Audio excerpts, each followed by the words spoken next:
Hello lovely people, ఎలా ఉన్నారు అందరూ? నేను మీ విజ్జి. ఇవాళ నేను మీకు చోలే మసాలా కుక్కర్ ఎలా చేయాలో చూపిస్తాను. ముందుగా కుక్కర్ వేడి చేసుకుని దీంట్లో 2 చెంచాల నూనె వేసుకోండి. దీంట్లో అల్లం వెల్లుల్లి పేస్ట్, హోల్ గరం మసాలా వేసుకుని బాగా వేయించేసుకోండి. తర్వాత దీంట్లో మనం సన్నగా తరిగిన ఉల్లిపాయ ముక్కలు, సన్నగా తరిగిన టమోటా ముక్కలు వేసుకుని బాగా 2 పచ్చిమిరపకాయలు వేసుకుని దీన్ని బాగా కలుపుకుందాము. ఇప్పుడు దీంట్లో మనం ముందుగానే మనము చోలే ఏం చేసామంటే ముందు రోజు నైటే నానబెట్టి పెట్టుకోవాలన్నమాట. అప్పుడే ఇవి కుక్కర్లో వేసినప్పుడు చక్కగా ఉడుకుతాయి. ఇప్పుడు మనం ఇవి డైరెక్ట్గా ఈ కుక్కర్లో వేసి చోలే మసాలా డైరెక్ట్గా చేసేయచ్చు. ఇప్పుడు కొంచెం దీంట్లో చిటికెడు పసుపు వేసి బాగా కలిపేసుకోండి.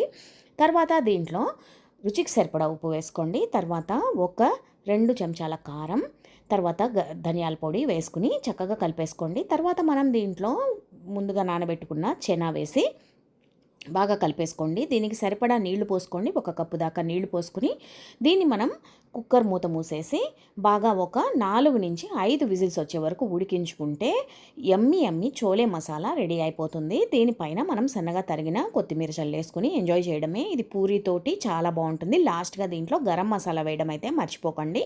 చాలా చాలా టేస్టీగా ఉంటుంది. తప్పకుండా ట్రై చేయండి.